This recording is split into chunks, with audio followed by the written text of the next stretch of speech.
कमी पीठ कमी करणार, हार्मोनियम कमी करा.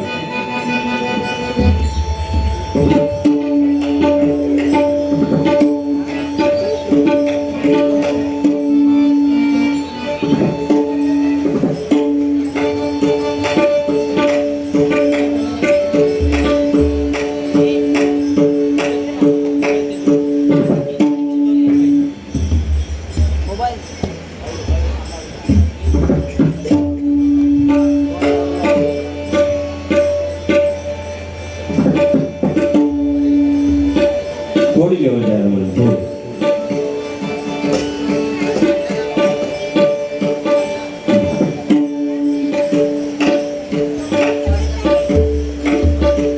या ठिकाणी उपस्थित भजन रसिकांना मंडळाकडून विनंती आहे की या ठिकाणी आसनाची व्यवस्था केलेली आहे. प्रत्येकाने आसनस्थ व्हायचं आहे, कारण जसं जसं कार्यक्रम रंगत जाणं तसं तसं या ठिकाणी बसायला जागा उरणार नाही. तरी प्रत्येकाने आपापली सीट बुक करायची आहे.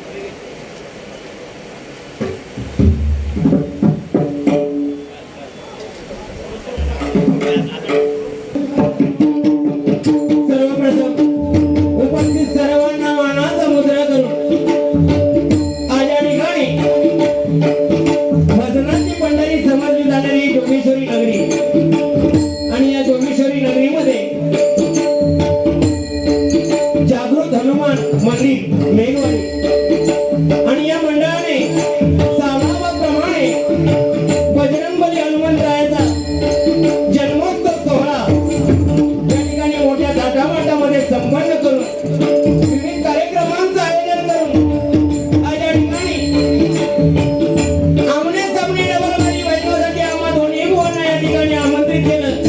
मी स्वतः श्री संजय वासुदेव पवार मुक्काम पोस्ट कांबाळे तालुका वैभववाडी जिल्हा सिंधुदुर्ग सध्या वास्तव्यात मुंबई डोंबिवली. मला पकवाज साथ करता येते सन्माननीय पकवाज साई गावडे, तबल्याला साथ करता येते कुमार विनायक मोहिते, माझी सर्व कोरस मंडळी. आणि आज आम्हाला जोडीला लावले ते सन्माननीय भजन सम्राट बुवा जनार्दनजी पेडणेकर बुवा मुक्काम पोस्ट दिवा, आणि त्यांना पकवाज साथ करता येते. खरोखरच या जोगेश्वरी नाही अख्ख्या महाराष्ट्राची शान आमचे परममित्र आकाशजी सावंत, आणि तबल्याला साथ करता येते सन्माननीय सागर मेस्त्री, आणि उत्कृष्ट तबलापटू म्हणून ज्यांनी उगवता तारा आणि या नवीन भजन शैलीमध्ये एक नाव केले ते कार्तिक गोसावी आणि सर्व कोरस मंडळी. प्रथमतः आम्हाला या ठिकाणी आमंत्रित केलं त्याबद्दल प्रथमतः या मंडळाचे सन्माननीय अध्यक्ष स्वप्नीलजी सुर्वे साहेब, सेक्रेटरी परेशजी नाईक साहेब, खजिनदार प्रमोदजी गावडे साहेब या सर्वांचे मनपूर्वक आभार मानतोय. तसेच अखिल जोगेश्वरी भजन मंडळ या मंडळातील सर्व पदाधिकारी मान्यवर बुवा या सर्वांचे आभार मानतोय. त्यामध्ये सन्माननीय संतोष नळवी बुवा, दिनेश नळवी बुवा, नंदकिशोर कांदे बुवा, देवेंद्र ईश्वरकर बुवा, रवींद्र ईश्वरकर बुवा, सुनील कदम बुवा, सुभाष वराडकर बुवा, ओंकार आडिवडेकर, स्वप्नील गोसावी, सतीजी सावंत बुवा, प्रकाशजी शिंदे बुवा, अर्जुनजी परब बुवा. तसेच खरोखरच आमचे ज्येष्ठ गुरुबंधू आणि काही दिवसापूर्वी या भजन संप्रदायामध्ये आम्हाला एकटं सोडून गेलेले कैलासाची नितीनजी साटम यांची या ठिकाणी आठवण करतोय. या ठिकाणी उपस्थितांमध्ये सन्माननीय बाळा कांबळी साहेब, पुष्यराज सावंत, सन्माननीय समीर कांबळी साहेब या सर्वांचे आभार मानून महाराष्ट्राचे आराध्य दैवत छत्रपती शिवाजी महाराजांना मानाचा मुजरा करून भव्य विश्वाचे दैवत गणरायाच्या चरणी नतमस्तक होऊन माझ्या गावची कुलदैवता आई आदित्य मातेला निवार वंदन करून आई वडिलांचे स्मरण करून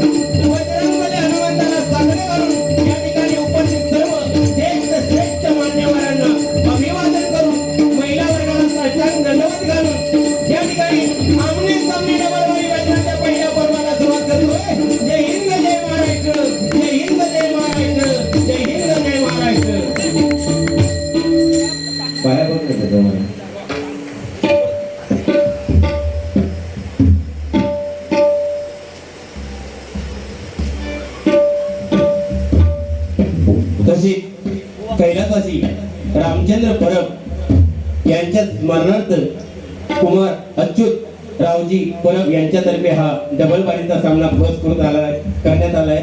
खरोखरच कैलासवासी रामचंद्र परब यांच्या आत्म्यात चिरशांती लाभो ही त्या परमेश्वराच्या मी प्रार्थना करतोय आणि या ठिकाणी कार्यक्रमाला सुरुवात करतोय. धन्यवाद.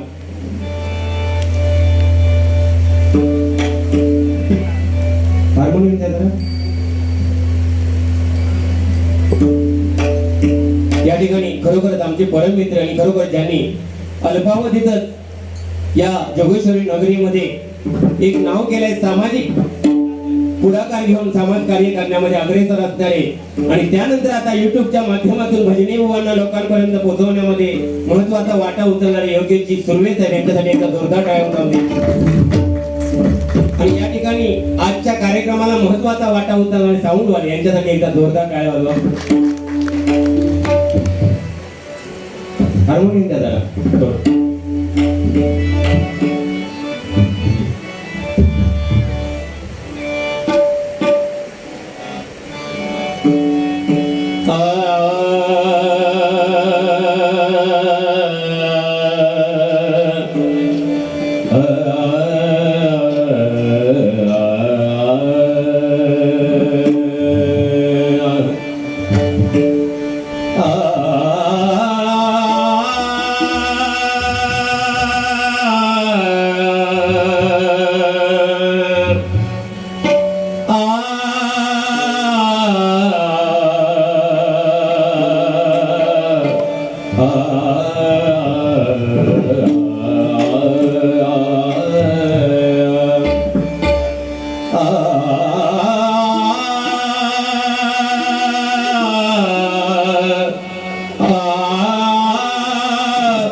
स्वये श्री राम प्रभु ऐकती कुशलव रामायण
जन्म मरण ओळी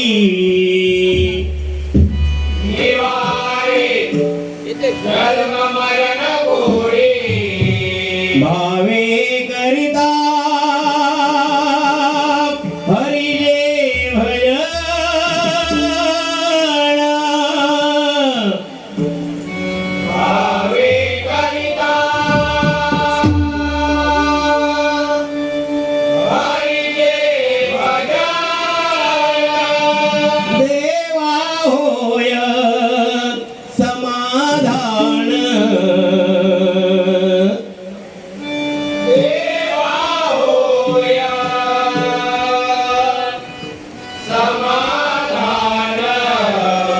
भजन पूजन करिता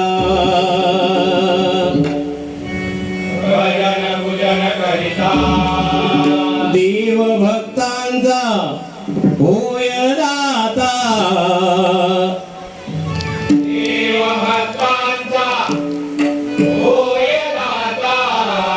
भजन महिमा निसीमा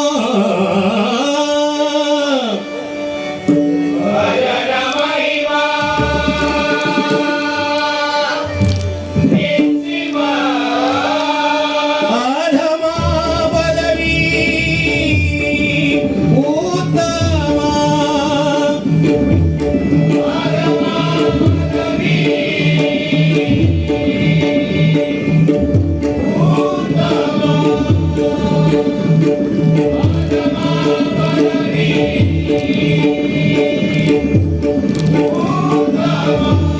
सर्वमंगल मांगल्ये शिवे सर्वार्थसाधिके शरण्ये त्र्यंबके गौरी नारायणी नमोस्तुते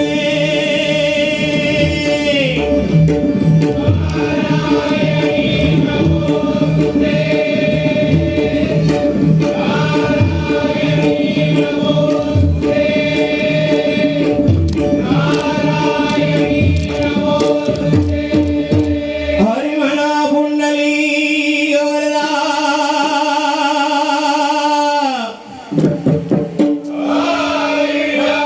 अनादि सिद्ध पंढरपूर वासी श्री पंढरीनाथ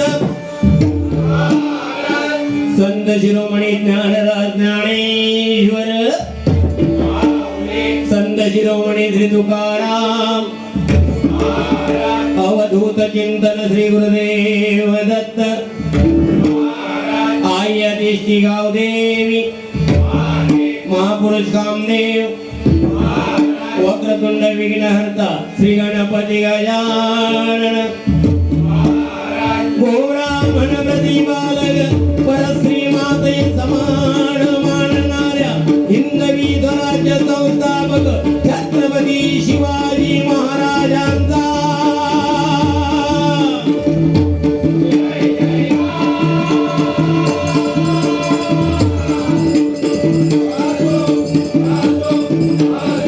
सुप्रसिद्ध भजनकार गुरुवर्य श्रीमान भगवान लोकरे हरि हर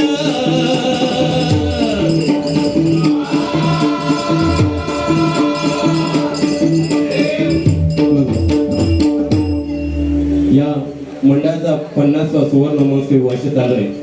झगड्या मारुती होय, हा झगड्या मारुती आणि हा दगड्या मारुती बाई ना एका पोरांचा प्रश्न पडलो असं नाही का, कांबळे साहेबांनी सांगितलं आणि 2 जेंट्स आहेत म्हणून या वेगळ्याच दिसतंय काय त्या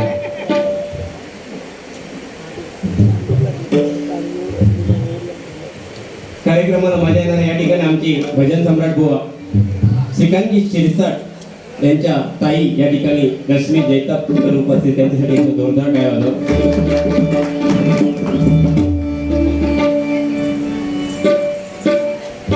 भजनाची सुरुवात करते कारण या ठिकाणी वारकरी संप्रदाय पण पाठीमागे आणि या ठिकाणी सुद्धा आणखी हा हनुमान जन्मोत्सव झाल्यानंतर परत वारकरी संप्रदाय होता, त्यामुळे प्रथमतः भजन करतोय. जो किती उडता तो उडून दे. सुरुवात माझ्याकडे आहे, गॅस उडून इकडे अडकती. हा एवढे मात्र सांभाळा, बाकी बरं आहे ना बायको. बेबगा आणलंय गावावरला बेबगा.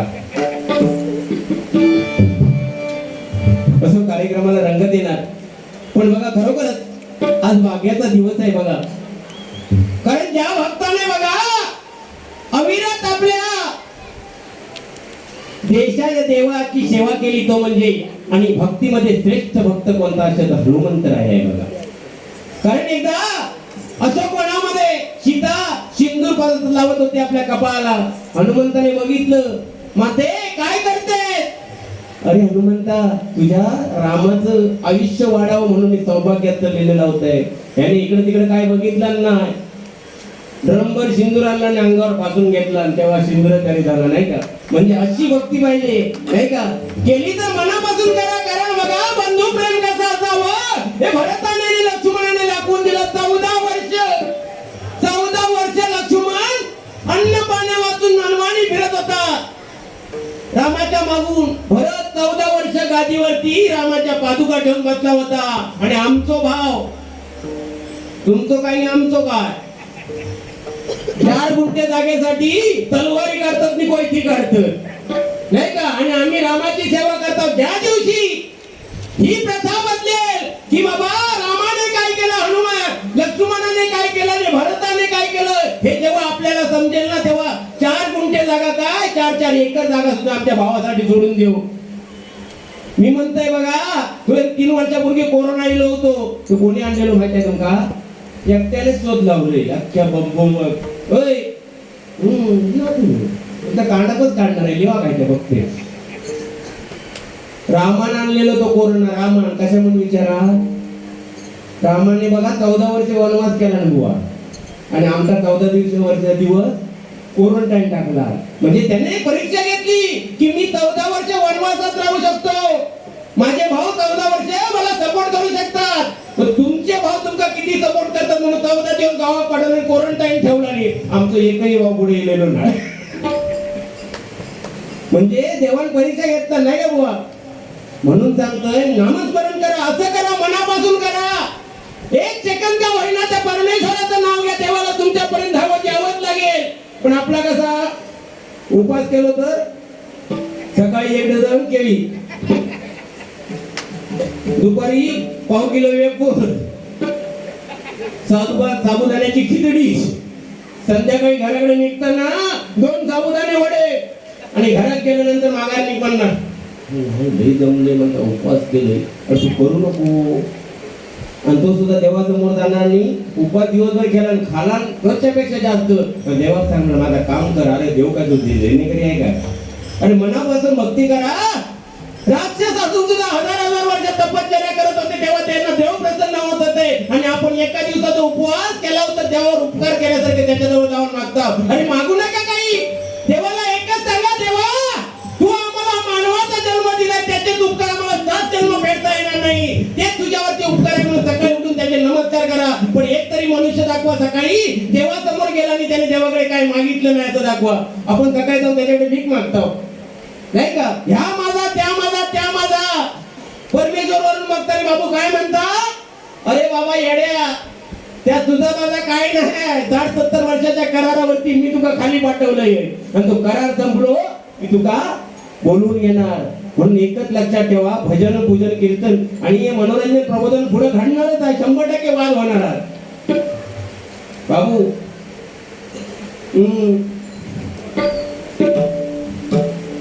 भारी आहे ना.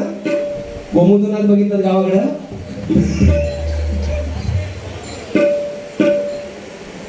पण एकच लक्षात ठेवा ही लहान लहान मुलं आता परीक्षा झाल्या आहेत तुमच्या होय की नाही. पण एकच लक्षात ठेवा सर्वात श्रेष्ठ दैवत कोणतं असेल तुमच्यासाठी तर आई आणि बाबा आहे. त्यांचे चरण धरा. इतर कोणाचे चरण धरण्याची गरज पडणार नाही. एका आई वडिलांसाठी जोरदार टाळ्या वाजवा. आणि कलियुग म्हणजे दुसरं तिसरं काही नाही. आपण आई वडिलांना आपल्या बाबाला विसरलो आहे. पण झरीवाड्याच्या पाटील बाबाकडे जाणार.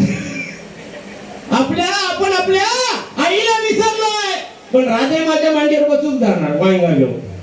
ह्या कलियुग आहे म्हणून सांगते दुसरा तिसरा काय नाही. कलियुगात तरुण जायचं असेल आपल्याला आई वडिलांची सेवा करा. कशाचीच कमतरता बाबू पडणार नाही. शाळेत जाताना पहिला पाया कोणाच्या पडायचा.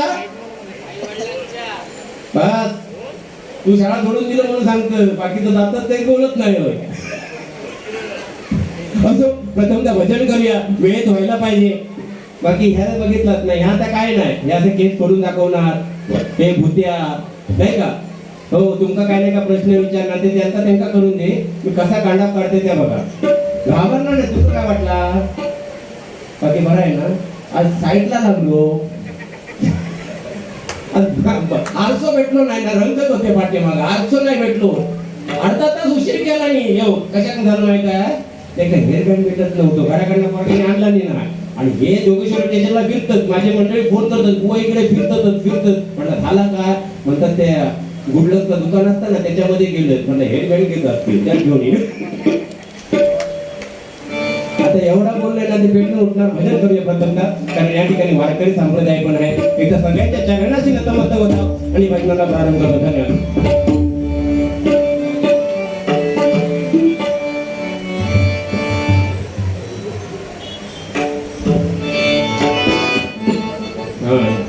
असं का आता कमी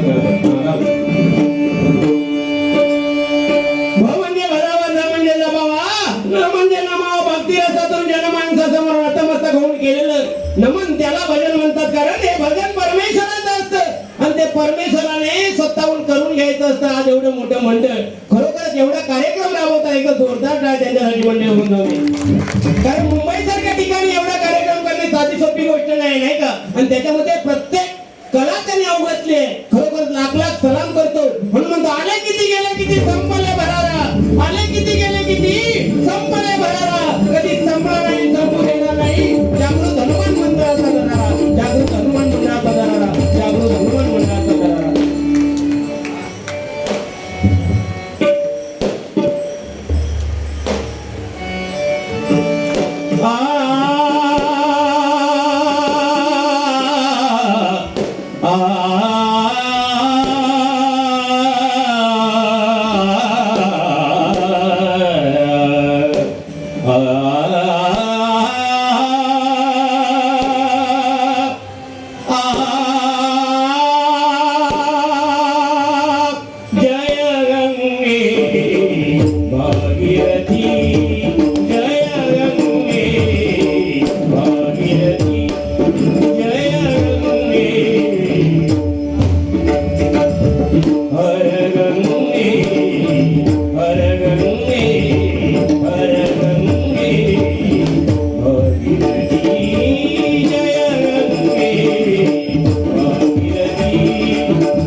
Hallelujah.